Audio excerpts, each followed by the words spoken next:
Bonjour, ça c'est des cerfs et comme vous le savez, j'adore les fleurs sauvages, les fleurs champêtres, les fleurs de toutes les couleurs. Et cette semaine, je vais rencontrer Olivier qui lui cultive des fleurs des champs juste ici. Bonjour Olivier, Bonjour. ça va? Oui, ça va, merci. J'avais envie de te rencontrer parce que tu fais des fleurs champêtres Voilà. et c'est ça. tu cultives des fleurs champêtres. Mhm. Et tu sais que moi, c'est ce que j'aime, parce que j'aime les choses simples et proches de la nature. Et là, on est où exactement?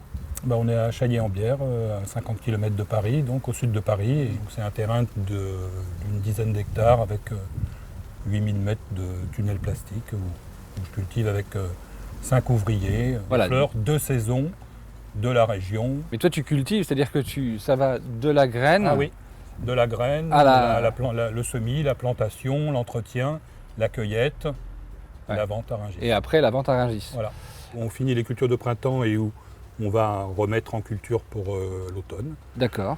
Parce que ça sera pour la fin de saison, pour abriter surtout de la pluie ou des premières gelées, les derniers produits Ouais. qu'on... Parce qu'en fait, finalement, en juillet-août, tu fais pas grand-chose. Je fais moins, disons, beaucoup moins, oui, parce que bon, commercialement, c'est pas la bonne saison. C'est pas la bonne donc, saison. C'est Voilà. réduit, donc... Ouais. c'est un D'accord. peu la Bon, période charnière. écoute, on va par là ou par là? Si on veut voir le bout des tunnels, on va peut-être faire On un va petit par tour là? par là. Bah oui. alors, allons-y. Allons-y. Donc, alors là, là, tu fais quoi? Tu fais du cosmos. Cosmos, là du Panicum Fountain, Ouais.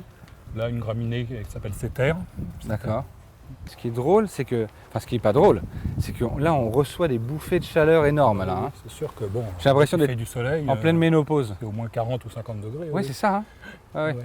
Mais moi, ce que j'aimerais savoir, c'est combien d'espèces tu cultives ici.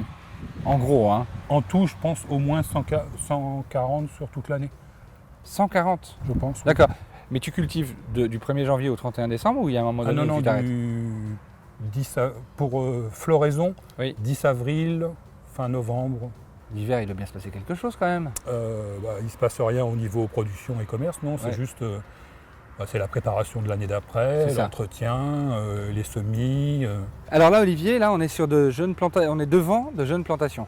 Voilà, on vient juste de planter ce matin.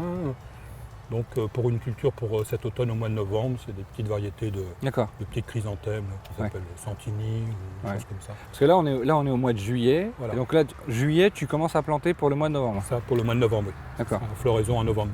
Parce que ce qu'on ne sait pas, c'est que en fait, les chrysanthèmes, c'était pas réservé aux morts avant. Ah non, non, pas du tout. Non, non. En fait, c'est en 1918 qu'on s'est dit, tiens, pour l'armistice, pour fêter l'armistice, on va prendre une plante en fleurs à ce moment-là, et c'était le chrysanthème. Donc en fait, c'est seulement depuis 1918 qu'on utilise les chrysanthèmes Voilà. comme des fleurs pour les morts. Alors Avant, que... au Japon et tout ça, c'était Mais exactement. une fleur très noble et tout ça. Alors après, ça a été. Mais au la Japon, fleur ça du l'est Nord. encore. Il faut réhabiliter Exactement. l'image de cette plante-là. C'est Ouais, ouais. une plante qui est intéressante, Bah, qui fait complètement. des belles couleurs. et- Ouais. Et donc, est-ce que tu peux me donner 2-3 trucs comme ça de plantation que tu utilises? Parce que toi, en fait, ce que tu fais, c'est que toi, tu plantes ça. Ouais. Tous les horticulteurs font ça. C'est-à-dire que ça, c'est une mini-motte. Donc, à l'intérieur, il y a une petite plante. Voilà. Voilà. Et c'est ça que tu plantes. Ouais. Voilà. Ça, c'est le vrai truc. Ça, c'est une mini-motte. Moi, je plante plus, même un peu de comme ça, mais plus de la Ouais. motte un peu plus grande, de la 4x4, Ah oui, d'accord. Ouais, ouais. qui dure un peu plus longtemps. Et alors, dedans, je fais soit des boutures, soit je sème des graines dedans. J'ai un banc de semis qui sème des graines Ouais. que je mets en plateau après, que je laisse germer, pousser, puis après, je les plante dans les tunnels ou en plein champ. Alors, pourquoi tu les mets sous tunnel? Explique-moi pourquoi, tiens, justement. Pour commencer un peu plus tôt que le plein champ, mettons Ouais. 2 semaines ou 2-3 semaines avant le plein champ, et puis pouvoir mettre des fleurs qui gèlent au printemps au début, qu'on ne peut pas mettre en extérieur. Ouais. Et puis pour finir aussi en fin de saison et avoir une protection à la fois contre la pluie, contre le gel, Ouais. pour la fin de saison, pour terminer la saison et la rallonger, mettons, d'un mois à peu près. Ouais, c'est ça. Ça te permet de permet de travailler rallonger un plus. petit peu Ouais. en début de saison et en fin de saison, quoi. D'accord. Les fleurs oranges, là, qui sont super jolies, j'adore. C'est quoi? C'est des roses dames. Ça repousse ça attire les pucerons et ça les empêche d'aller sur les légumes un petit peu, oui, c'est sûr. Voilà, mais c'est bon, ça, chez ouais. les fleuristes, ils ne veulent pas s'en servir à cause de l'odeur, mais D'accord. moi je dois dire que ça ne m'est pas désagréable. T'as un conseil, toi, pour conserver les fleurs un peu? Moi je pense dans la petite fleur champêtre, pas trop d'eau. Je pense qu'il ne Ouais. faut jamais plus de 10 cm, Ouais. que les tiges tendent plus de 10 cm, la tige Enlever plutôt les- propre, normalement, enlever enlever les feuilles. Voilà. Ouais. La majorité des fleurs qu'on trouve chez les fleuristes viennent pas de France, quoi. Ah non. Alors ça vient d'où? Ça vient principalement de la Corne de l'Afrique, Ouais. d'Israël, Colombie, Équateur. Alors qu'à 50 km de Paris, on a toi qui fait des fleurs champêtres super jolies, très simples, très belles, très naturelles. Et vous n'êtes plus que 20 à Rungis, c'est ça? Une vingtaine? Au maximum une vingtaine dans la région parisienne. Oui, Ouais, à dans faire la des fleurs région. de la région. Ah oui, c'est ça, à faire des fleurs de la région. Parce que ça, en plus, c'est des fleurs de la région, quoi. Bon, alors là, tu me fais un super plaisir quand même. C'est que on est devant des immortels. Oui. Et je pense que l'immortel, je vous le dis à chaque fois, hein, c'est ma fleur préférée. Je vous en ai parlé de 50 différentes. Mais celle-ci, pour moi, c'est un peu ma Madeleine de Proust. Ça, on n'en voit pas encore beaucoup. Hein. Non, ça avait disparu parce que ça avait pareil la réputation un peu de fleurs un peu cheap qu'on mettait au cimetière parce que ça tenait justement, c'est une fleur qui tient, qui est un peu sec, donc en fait ou qui servait à la confection des bouquets secs dans le temps, Oui, c'est qui ça. ne se font plus maintenant. Non.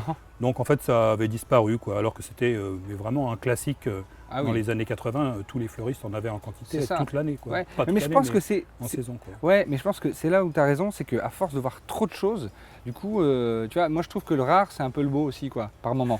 C'est-à-dire qu'à force En de tout mettre. cas, de ne pas l'avoir vu depuis longtemps, effectivement, je pense que ça peut Ouais. faire plaisir et Ça rappelle des choses voilà. en plus. Exactement, c'est sûr. Et puis c'est joli. évocateur. Hein. C'est facile de faire un bouquet avec.